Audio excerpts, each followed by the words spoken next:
word before we go much further. Though we had an absolute blast yesterday at Green River Cove Tubing. Amanda went with us.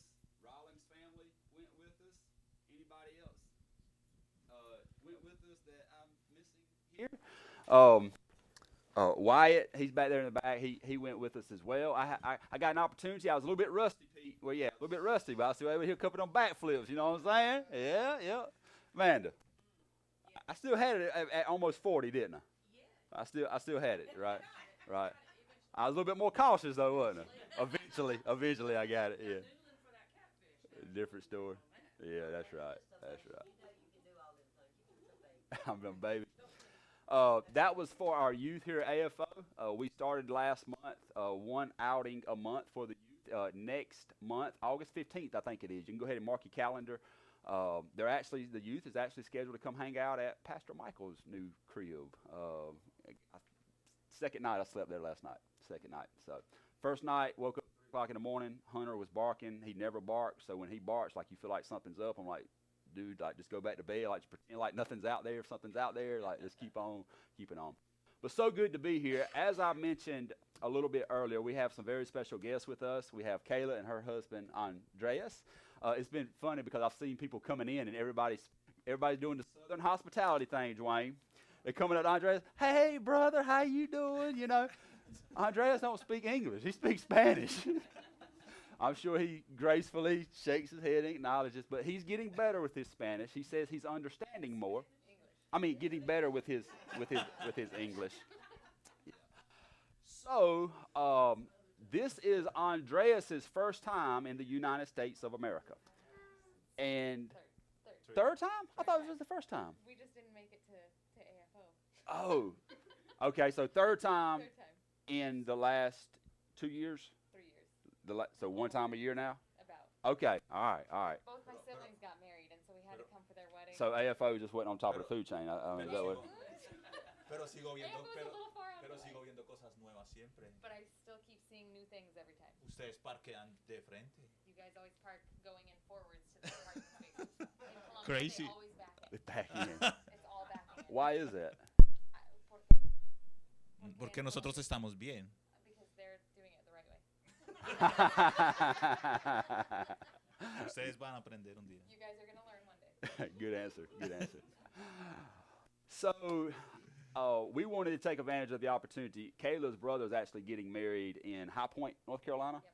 So they drove 2.5 hours in today to be with us, and we're going to be covering a whole lot of stuff. Just kind of talking about their ministry in Colombia, South America, our outreach program that we have going on. Which Dwayne, by the way, brother, welcome to AFO. Dwayne is a loyal friend, longtime friend of myself and AFO. And Dwayne, didn't you go tubing with us a couple years ago? Yes, I did, and my life swam before my eyes, Michael. It swam before your eyes. Yeah. You still need some prayer counseling on that? I'm still afraid of water. We did a mission trip in North Carolina. When we was coming back, we went tubing. Awesome time, wasn't it, Dwayne? All things aside, it was fun. It was fun. Yeah, a lot of memories made. So let me tell you how I met Kayla and how we kind of got maybe here in short. So when we started AFO, we had already been to Ecuador with another ministry called Global Expeditions. I think we went on our first trip like in 2008 to Ecuador, and that's where we met Pablo and Marcela. And so ever since 2008, we started just kind of going straight to Ecuador through our global partner, Inge Lise, developed great relationships, a lot of trust, and really become more hands-on and involved with the work that was going on in Ecuador. Kayla happened to go to Ecuador probably a year or so before we went on our first trip, I'm thinking. It was 2014, and then I went with you guys in 2016. Your first trip was when?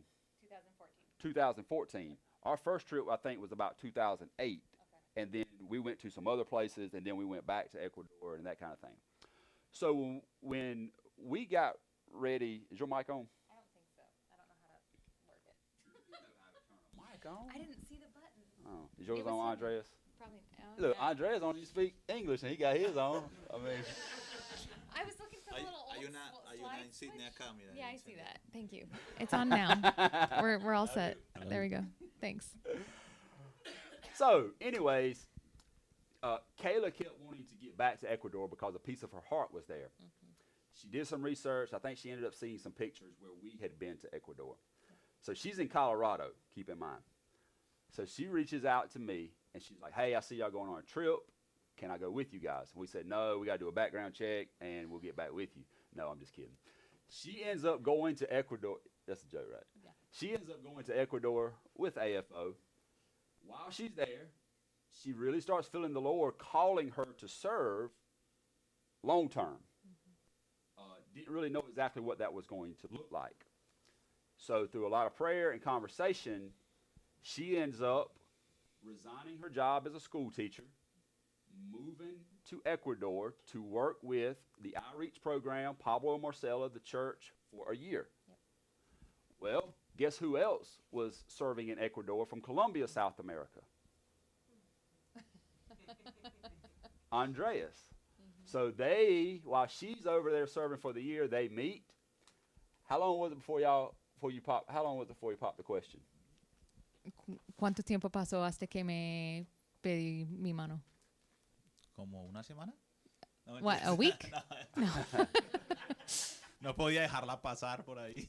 No, I couldn't let her pass without talking to her. No sé, como 5 meses, tal vez. It was about 5 months. 6 So meses. we got there. I got there in July of 2017, and he asked me to marry him in January of 2018. Okay. Yep. So the two get married. She moves to Colombia, South America, where they are serving as missionaries currently. You know, we talk a lot about the Acts 1:8 around here, and we talk about our giving, and we always talk about, you know, it's local. We want to help people locally. We want to help our church family when we can, and we want to serve globally. And we talk about sometimes, hey, we have missionaries that we help support. Ding, ding, ding, ding, ding. So they are a family that we help support throughout the course of the year. And so while they were here, we want to just really put a face with tangible ministry, kingdom initiative type of work. And so they're here today. And so I want you to get to know them. I want you to hear a little bit about their ministry. We're going to talk a little bit about our outreach ministry and the things that go on. So, Kayla, I've kind of give a snapshot overview. Maybe tell us a little bit more to our church family, a little bit about yourself that maybe I didn't cover and share. He covered a lot of what I had kind of on the background slide, but I actually started at my home church in Colorado. They had something called the Joy Team, which was youth serving the kids ministry. And so I started in about 2002. I think I was in 5th or 6th grade, and they let us start to have kind of leadership roles. And that, I think, was what God started moving my heart to serving in ministry. But I had no idea what it was going to look like in the future. And as he mentioned, I became a school teacher.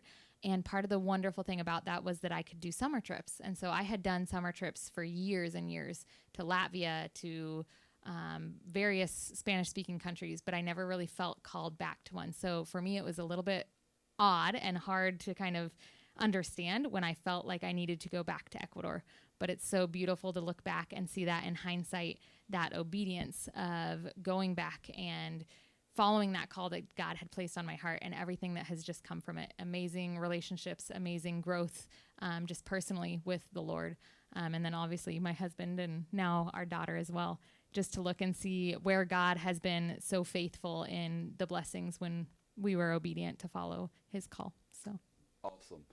So for those of you that maybe have not traveled internationally yet or have gone on maybe a mission trip, so obviously there's other languages represented that you gotta navigate around. So now Andreas is going to tell us a little bit of his background, and Kayla is going to translate for us. Watch this. díganos un poco de tu como pasado, de lo que hablemos anoche del fondo de tu vida. ¿De detrás? Sí. ¿De detrás? Sí. De todo lo que, donde me sacó mi señor. Sí. ¿Sí? O de cómo estás sirviendo en ministerio, Okay. no tan atrás. Yo pienso que todos en un momento de la vida tenemos el llamado de Dios para servirle de tiempo como muy firme, como muy determinado. I think all of us at some point in our life have heard the call or are called to serve the Lord in a very firm way, that it's not wavering, that we're all called to serve in some way. Y quiero usar bien las palabras porque a veces se usa el término tiempo completo, pero eso es un error. I want to use kind of adequate terms as I'm describing it, because oftentimes people say in full time, you're serving the Lord full time, but that's an error, Porque mi vida es completa de Él. because my life is all His. Entonces, My life full time is His. Entonces, ¿para qué vivo? So for what am I living? Pero Dios quería que yo hiciera ministerio. But God wanted me to do ministry. Y creo que pasé junto con Kayla dificultades para dejar la seguridad de un soporte a causa de un empleo. And I think just like Kayla, I passed through some difficulties of leaving behind that assurance of having a paid job and serving. Y vivir bajo los parámetros de Dios y una confianza plena en que Dios iba a soportar mi vida y cubrir mis necesidades. And living under, I guess, kind of God's control and trusting that God was going to cover my needs and just have everything covered for me. Y a diferencia de Kayla, que ella pensaba que por no casarse, que por no tener esto, que hasta cuando tuviera todo eso le servía a Dios, mi diferencia fue porque no me lo dio, me voy a ir a servirle. And it was different from Kayla, because Kayla kind of made some excuses. Oh, when God does this, when God gives me enough, then I'll go serve. But for me, it was the complete opposite. I said, well, since God hasn't given me X, Y, and Z, then I'm going to go serve. Y Dios hizo un milagro. And God did a miracle. Hemos estado sirviendo en Colombia, en varias partes de Colombia, We've been serving in various parts of Colombia, en Ecuador. in Ecuador. He trabajado con cárceles, con drogadictos, I've worked with prisons, with drug addicts, con gente con muy pocos recursos económicos, with people that have very low economic problemas resources, espirituales de toda clase. people that have lots of different spiritual issues, challenges. Creo que es un poco lo que Dios ha venido guiándome ahora, es a plantar una iglesia juntamente con Kayla en el sur de Bogotá. And I think what God has been leading us to recently is planting a church in the south of Bogota. Bogota is the capital of Colombia. We've got a picture here. You can see Colombia is kind of the turquoise country on the picture of the map of all of South America. And then we've got a blown up picture of Colombia. And smack dab in the middle is a green area, and it has a little dot that says Bogota. So that's where we're located. And we're just above Ecuador. Ecuador is the little yellow country underneath Colombia. Bueno. So two cultures, two worlds collide. You get married. Dos culturas choque. You get pregnant. You have a family that has now started. You've got ministry involved. What has all of that been like for you guys? Casaron, ya tienen una hija, ya ministerio. ¿Cómo se ve todo para ustedes?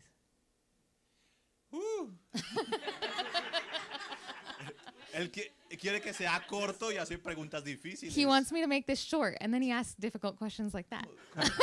I told him when I sent this out this week, I was like, short and sweet.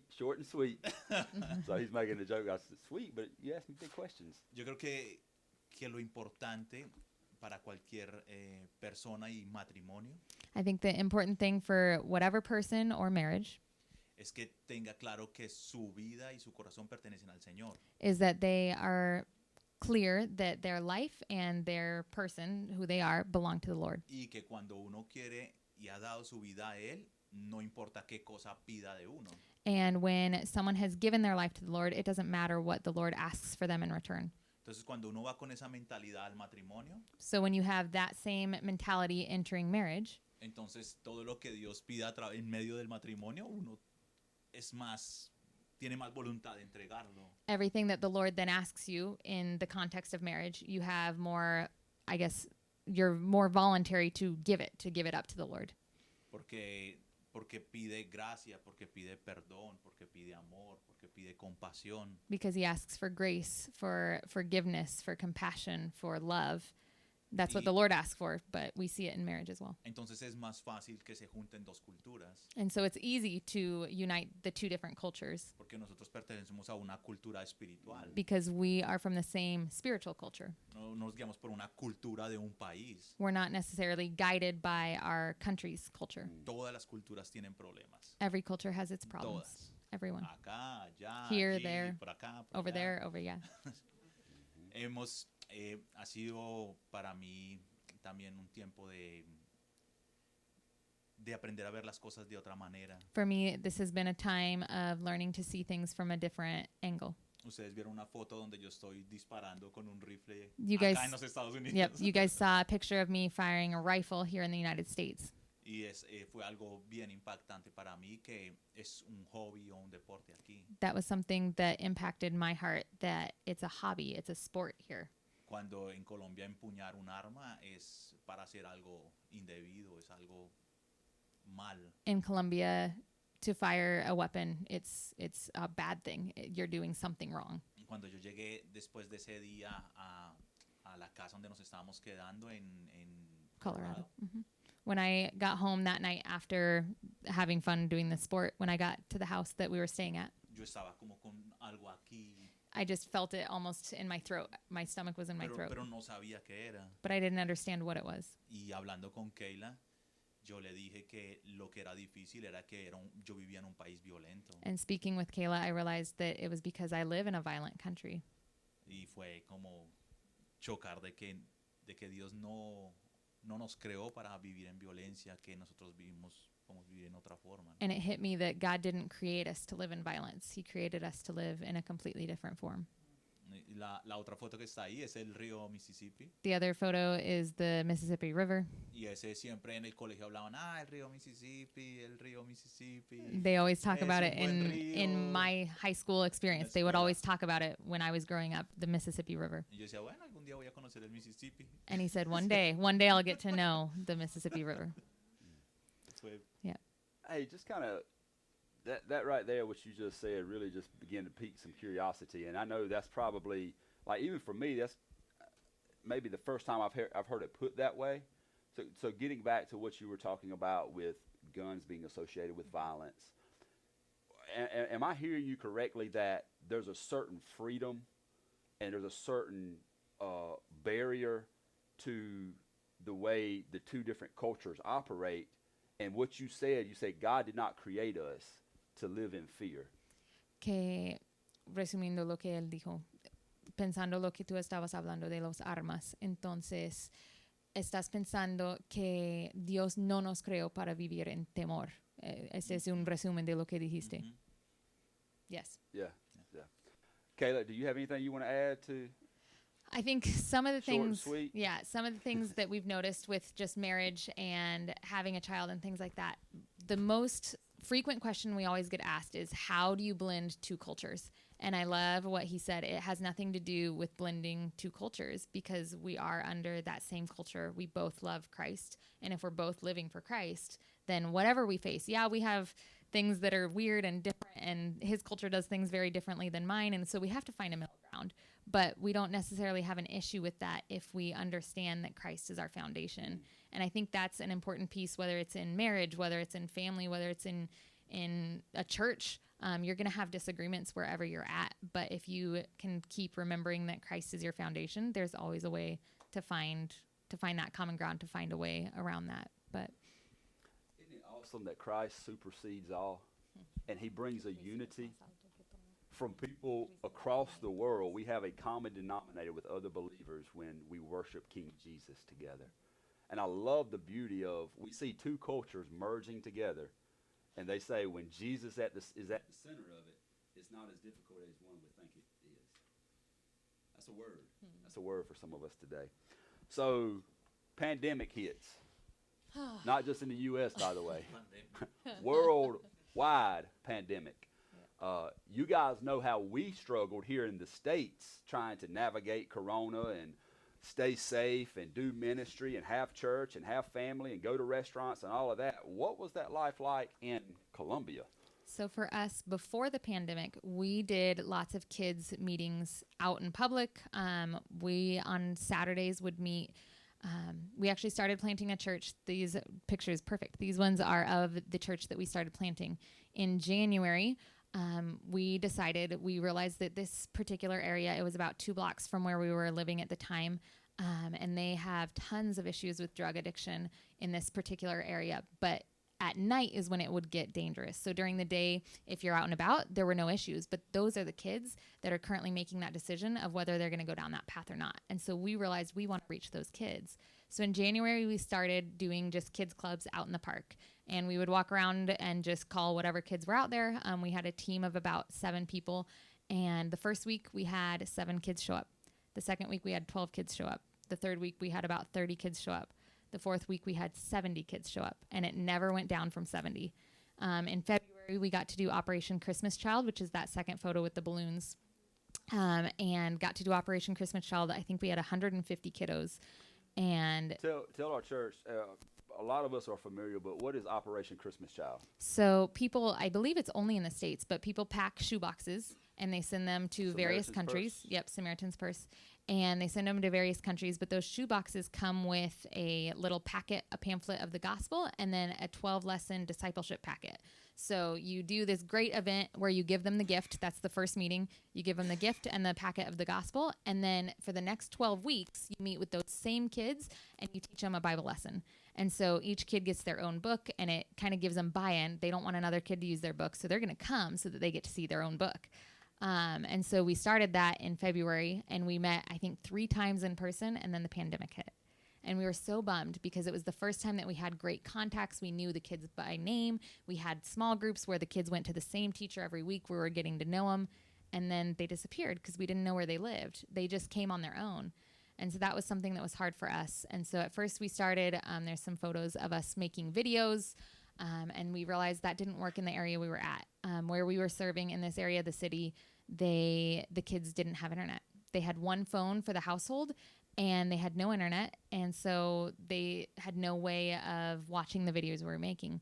So then we started creating these little paper bags, these little paper bags that had Bible lessons. And we would go house to house. We just went out to the same park, and one week we just started walking up to random parents because we didn't know any of the kids and we didn't know where they lived, and just asking them for their contact information, asking them if they wanted weekly Bible lessons. And not a single family said no. So the first week we ended up with 7 families that said they wanted Bible lessons, and we handed them Bible lesson number 1, took down their address, and then the next week we went back to those 7 houses and kept walking through the park and asking new people. We now have 91 people that are receiving Bible lessons weekly. And even while we're here, we left Bible lessons printed out and have a team that's helping deliver them to as many as they can. Some of the families aren't as comfortable, and so they said, no, we'll just take the packet ahead of time, and then when you come back, we'll visit with you. But we have 91 kids and adults. It started out just kids, but after a while, the kids started asking, and when are mommy and daddy going to have to do homework? So we then started creating adult worksheets. Yep. So we create them by hand. We tried to look online and there was nothing, everything that you find for kids. And I'm sure you guys have seen this with kids ministry. If you look on Google, it's a coloring sheet. It doesn't have meat to it. It doesn't teach them anything. And so we started creating them from scratch so that it made the kids learn something from scripture.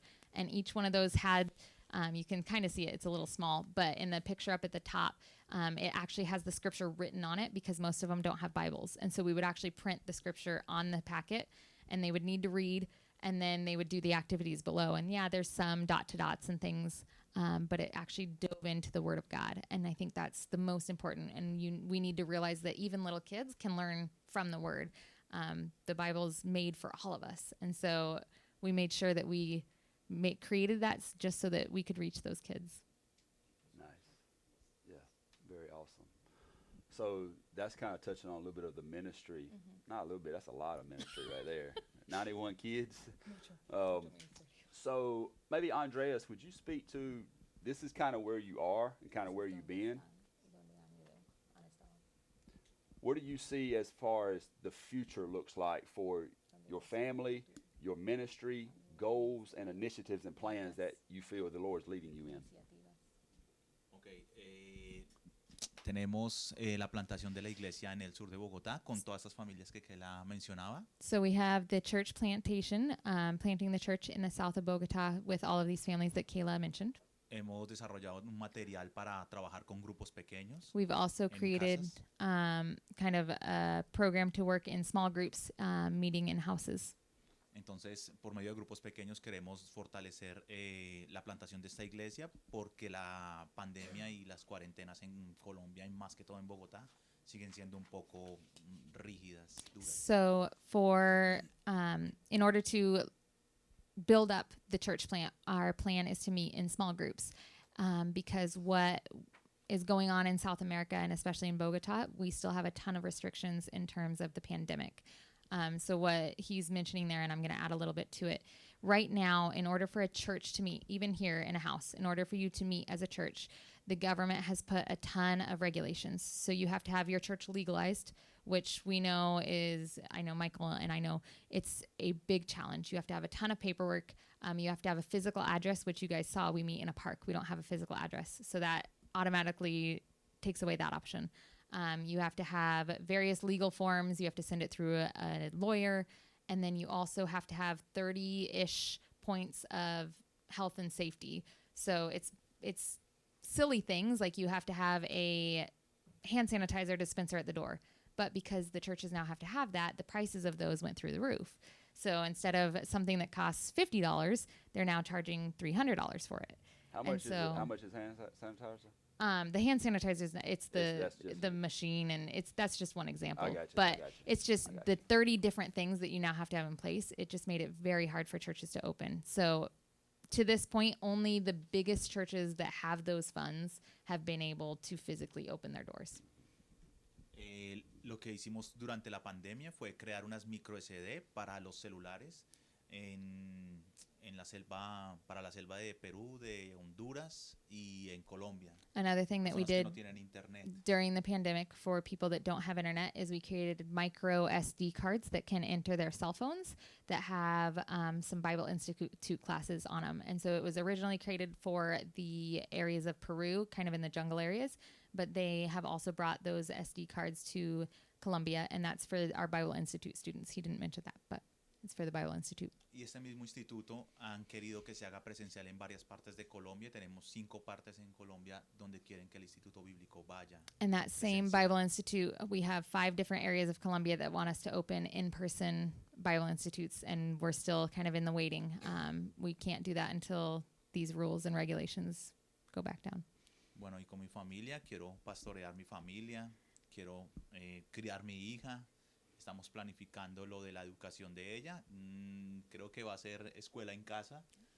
Y In terms of son las family, metas por ahora. I want to guide and lead my family well. I want to raise my daughter, and we're looking at what options we have for her education. We're thinking it's going to be homeschool, which, again, God blessed me that I was trained to be a teacher. So we think God has been planning this for a long time. How much you get paid to do that? To be Stay my at home mom. Nah. But it's the most important job. But yeah, so right now, just to sum that up, so church plant, Bible Institute, and we've been working with a team of missionaries to kind of reformat and make those classes, Andres more than I, and then just taking care of our family and looking where God leads. Yeah, that's awesome. You have anything you want to add to that, Kayla? You good? He got it. Yeah. Para los que tienen familia, saben que criar familia toma la mitad del tiempo de su vida. And those of you who have families, you know that raising your family takes at least half of your time. So I'm just curious to ask the pandemic. So are y'all still seeing new cases? Are y'all still seeing, like, where are y'all at with the effects and then the progression of maybe even like the vaccine? And I know there's different feelings on people, and just overall, where's Colombia at in light of all that? ¿Dónde está la pandemia, la cuarentena? ¿Dónde están esas cosas en Colombia? ¿Cómo va? Preguntas difíciles. Hard questions. ¿Yo lo tomo? Sí. Sí.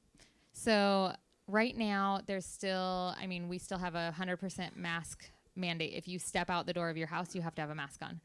The whole nation? The whole nation, yep. And it's in almost all of Latin America, from what we understand. You are still supposed to have social distancing.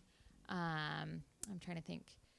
They are still not allowing any small groups to gather. So, like, even if we were to gather in a home with a Bible study, if we have people from outside the house, that's considered a gathering, and we could be charged for bringing people together. Are y'all hearing of new cases? The Or has it hardest kinda thing slowed in down? Latin America is that there's no, Way to track it. well, they track it, but there's no honesty. And so it's hard to understand. The media twists everything. So Really? even right now, yeah, right? We see things from the States where Colombia on their news will put, this is happening in the United States, and I'll call and I'll be like, is that going on in the United States? And they're like, no. And so it's just hard to know what is actually happening. And so we trust, and we're trying, and we're being respectful because it's the government, and so we're trying not to break the law. But we have to take it for what it's worth and pray and hope, but it's really hard to know exactly where cases are at and where things are at. Mucho temor también en las personas. There's also a lot of fear. People have a lot of fear. Nosotros vivimos en Bogotá y por ser una ciudad principal es muy difícil manejar este tema. We live in Bogota, and because it's a principal city, it's one of the main cities, it's really hard to manage that. Y, hay una sensación como de contienda entre las familias y aún entre personas en la fe por el tema de la vacuna, por el tema de las máscaras, por el tema de congregarse o no. Entonces hay un debate y casi está causando división división no, pero problemas entre familia, iglesias. There's a por debate, esas cuestiones. and it's almost causing a division or a fight between even families and church congregations of those hot button topics of masks and vaccines. And it's really been unfortunate. I just want to. Are there any questions from the audience? Anything that's popped into your mind that you're curious to ask Kayla or Andreas Pam? When you were talking about Operation Christmas Child, so how do they know to get you the boxes? How does that work? So there is, in each region of the country, and it's in Ecuador and Colombia. I've actually done Operation Christmas Child in both. They tend to have a leader or a director, and it's by word of mouth that it passes. And so pastors talk to pastors, and you find out about the contact, and you contact that director, and then they ask for basic information. So for instance, normally they ask for your church information. They want to know how many people are in your church, how many kids, how many boxes you're going to need, boys, girls, what ages, how many leaders you have. And for every 21 boxes, I believe it was 21, you had to have one leader that was going to lead those small groups. And so us as a church plant, we didn't have the church documentation, but they said we offer them to church plants as well. So we just had to have 7 people attend a training in order to get all the boxes. And we just, from word of mouth, heard who it was, and now we still have that contact. We reached out to him again this year. But what's interesting is they changed the regions of the city. So Bogota's huge, and last year our region of the city got boxes. This year our region of the city didn't get boxes. And so we just kind of have to wait and see when the boxes come and who they're for. We got them. So yeah, that was interesting to me. You guys send them in October, November, December. They get to the countries, at least they got to Colombia in February, which is part of why they tell you don't put candy and things in the boxes, because some people put candy in them and it was not a good option. We got some boxes that we had to swap out for the kiddos because it was covered in chocolate. It's pretty cool. You know, we always hear of Operation Christmas Child, and probably some of you maybe have packed a shoebox, or maybe you've gone and helped at the warehouse up in Charlotte. It's pretty cool to hear the recipients of who actually get the shoe boxes. It probably would be something very cool if we looked into this year as a church, maybe going up there and packing some shoe boxes, or doing an initiative here where we could put some together and send off, because Samaritan's Purse literally is, how many countries are they in? I have no idea. Yeah, But it's a lot. It's pretty phenomenal. Yeah. Any other audience questions? Yes, sir. Dwayne. They mentioned Bible Institute. Is that something, an organization that you're working with? Yeah. Or something that you are building? So we are missionaries. Right now, our sending agency is World Reach, and they have a Bible Institute. ¿En cuántos países es el instituto? Como 6, And 6 o 7. it operates in 6 or 7 different countries: India, Kenia, Mesopotamia, Honduras, Honduras, Kenya, India, Mesopotamia, Mesopotamia, but I don't know what country that would be. Turquía casi, Turkey, Perú, Peru, Colombia. Colombia. So that's minimum of 6. But they have a curriculum, and this year, since the pandemic, and we haven't been able to meet in person with the students, they've been revising the curriculum and just working hard to get curriculum materials to the students, even though they don't have internet. We have been doing Zoom with our students. Our last class of students finished out their classes via Zoom, and then we now have 55 new students that are joining just in Colombia, 55 students in Colombia that are joining this year to start a 3-year program in the Bible Institute. And that institute, the goal of it is to train up leaders and pastors. They don't get a degree, but they get a certificate at the end. But the goal is really just to give them a biblical foundation for those pastors that have started a church or are teaching and have never been able to go to a seminary. So it's 90% free. We charge $5 a class for a 7-day class, and it's really just so that they have buy-in, because if you do it free, then they don't really buy in. And then we do it as night classes so that they can keep working. Most pastors are bivocational, so they have a job to pay for their families, and then they also are pastors. And so we do it in a way, once every 3 months, they have a 7-day class so that they can attend the classes, and then in those 3 months, they have a bunch of assignments that they complete on their own time. But yeah, so that's kind of what the Bible Institute is and how it works. Now, I know all these materials you were talking about, the SD cards and all this stuff. Now, are they funding those type things? Are they providing the funding for those in your area? So if someone wanted to financially support that, they would go to the Bible Institute. Yep. So World Reach has ways that they raise funds, and they have funded that. So we actually just got 75 cards that got brought to us in Colombia to use, and I guess we have the ability and the dominion over it. I don't know the word. I'm trying to think Spanish and English. But we have we get the cards, and then they trust us to distribute them. There we go. Thank you. Yeah. I speak more in Spanish than English nowadays. Any other questions before we move on? So let's talk about outreach for a few minutes. When Kayla went to Ecuador, that was her primary responsibility as a missionary in Ecuador, is that she was working directly with the outreach program.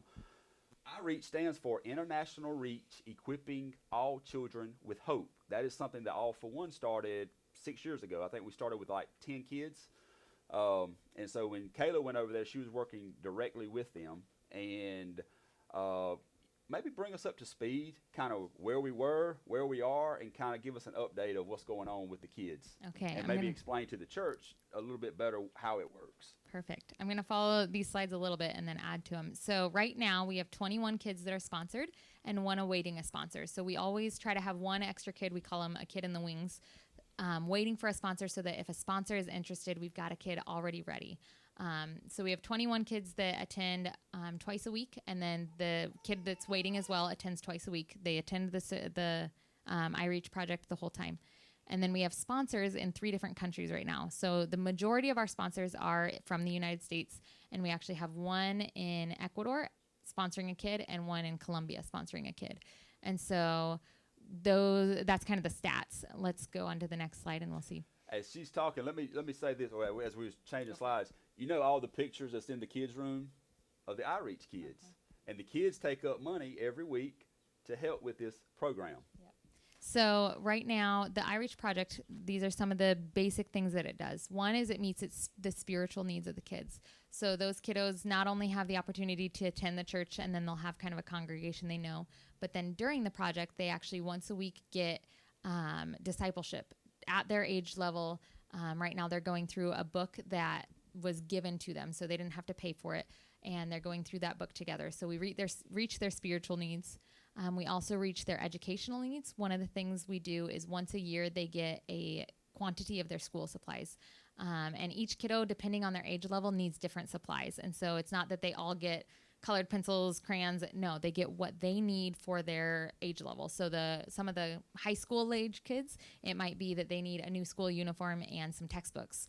The primary age kids might need more of those colors and art supplies and things that are expensive. I will say a box of colored pencils costs $7 in the jungle.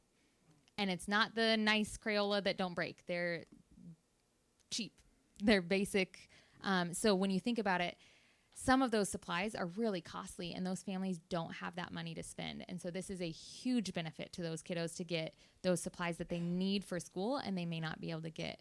We also offer tutoring. So when they come to the iReach Project, they're there for about 2 to 4 hours, depending on the day.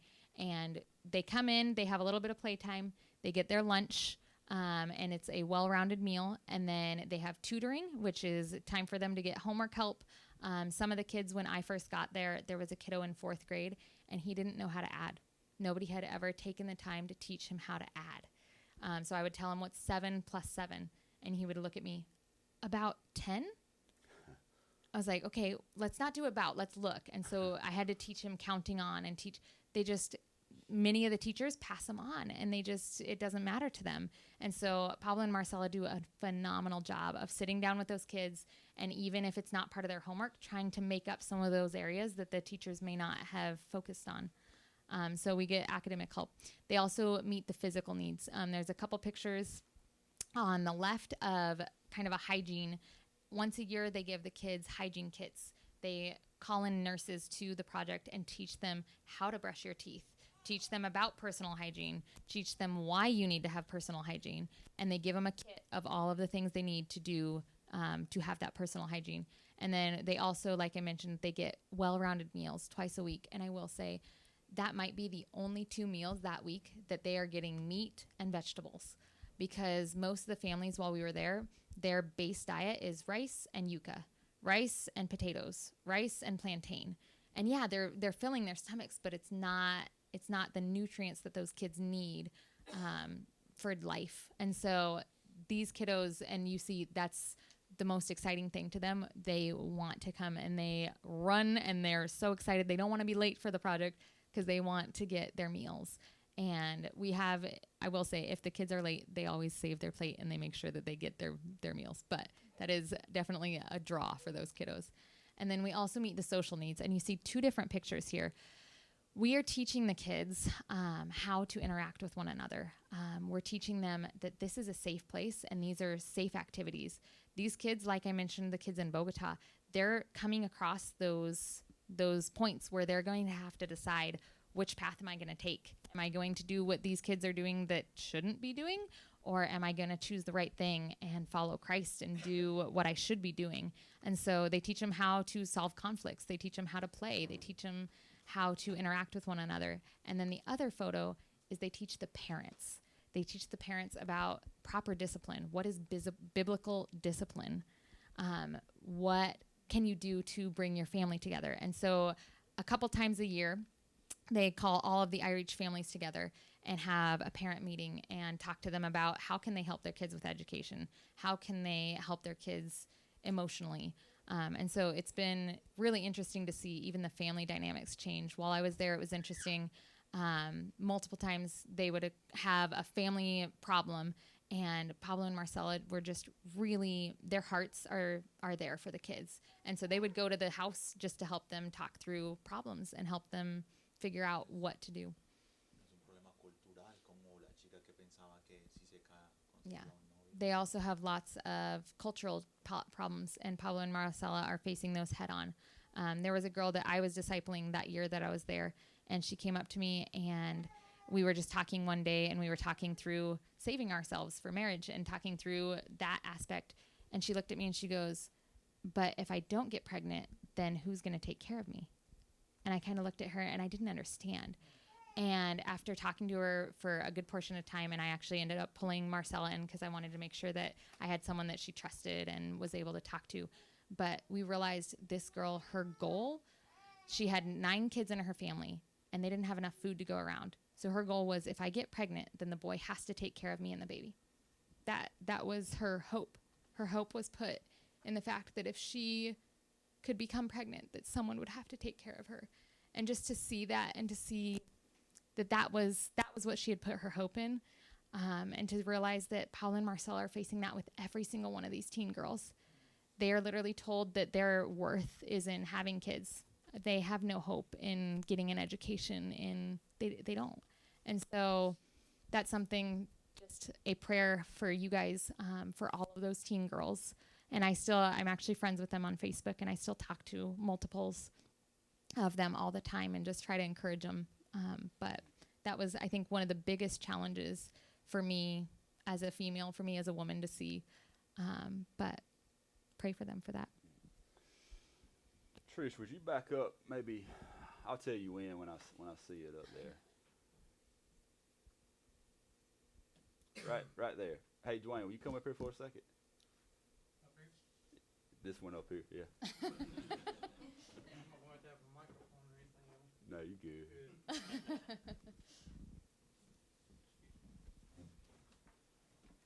I thought about this, and I actually didn't know Dwayne was going to be here till about 15 minutes before service. Who's that girl right here on the left? That's Gabriella. Who is that? She was my girl. Yeah, She was the second child that I sponsored, yeah. and she's moved on from the program. And She now- graduated. Did she graduate? She graduated I think she did. on She- great yeah. terms. And now I have Janella. Yeah. Janella's my girl. So you've been to Ecuador with us how many times? I've been there twice.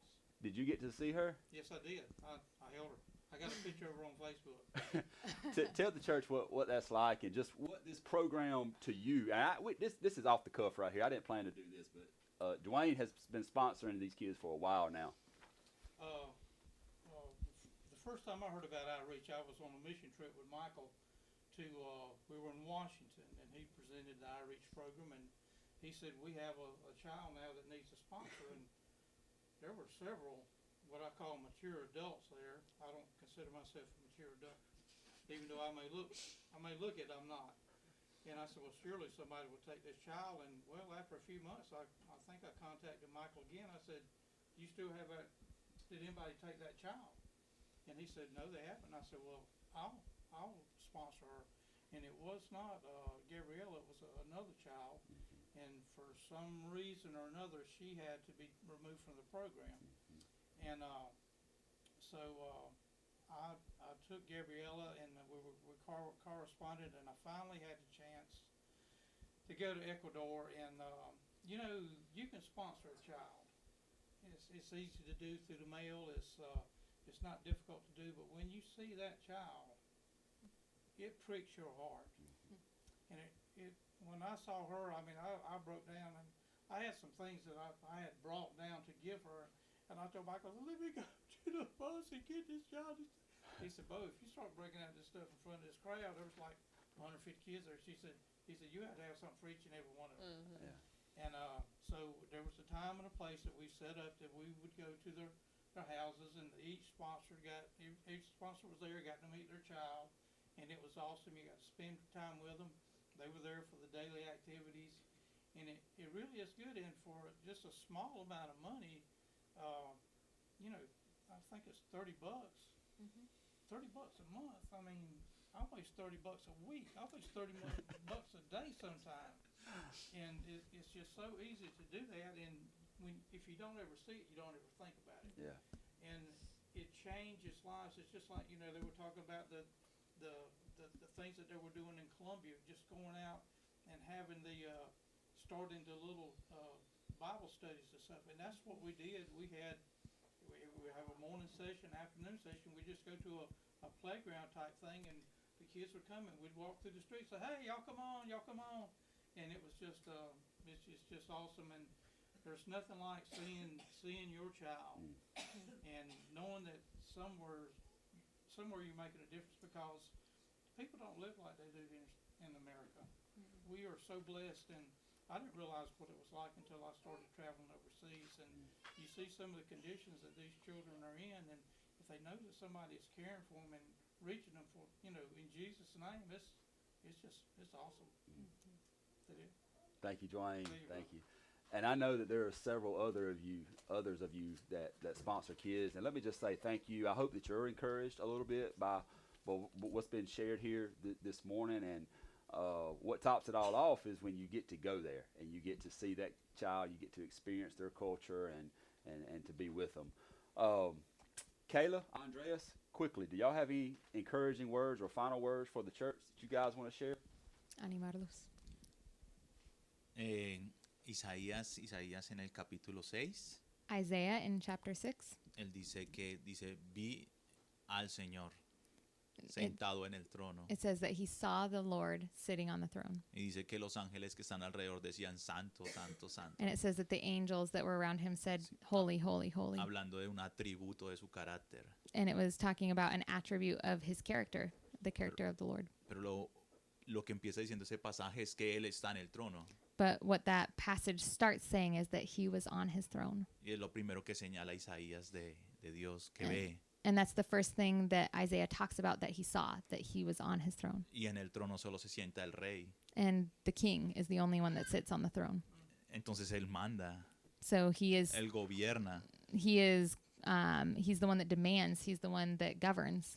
Y después de que, y lo segundo que Isaías empieza a decir, dice que impacta todo lo que está alrededor de él. And then the second thing that Isaiah talks about is everything around that impacted him, the angels, everything that was Los around. ángeles cantando, The angels singing, dándole adoración. giving adoration. Y después impacta al mismo Isaías. And then it also impacts even Isaiah, him personally, Porque dice, siendo yo un hombre de labios inmundos because he says that me, as someone with unholy lips, with lips of the world, y viviendo en un rodeado de gente con labios inmundos, perdón, living around people with lips that are not holy either, vi yo al Señor. I saw the Lord.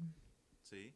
Y después dice, Señor, entonces ¿a quién enviarás? Y dice, And "Yo so then sé". he says, so Lord, who are you going to send? And the Lord says, you. Entonces, mantener nuestra visión puesta en el Señor So keep our eyes focused on the Lord va a mostrarnos que está en el trono. is what's going to show us what, disculpa, ¿qué? Mantener nuestros ojos en el Señor Ajá. nos hace ver que Él está en el trono. Keeping our eyes fixed on the Lord helps us to keep seeing that he's the one sitting on the throne. Y eso lo que va a causar es un impacto en mí. And that's what's going to cause an impact in my own heart. Porque todo aquel que levanta su mirada para ver al Señor Because everyone who lifts their eyes up to see the Lord no puede ser la misma persona. can't be the same person after that.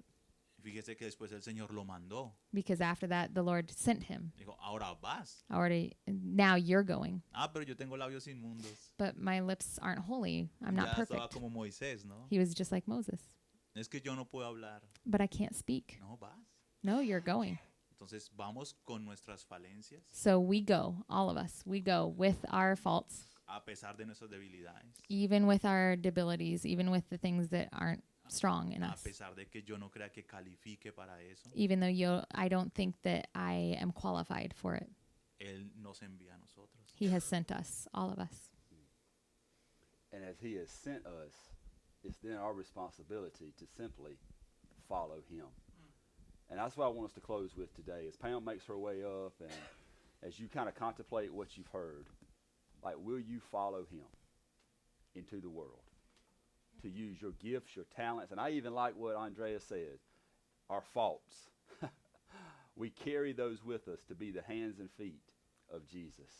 So as Pam makes her way up and she's going to kind of close us out in this song, would you be encouraged and be inspired that we follow him every day, intentionally, locally, and globally to the ends of the earth?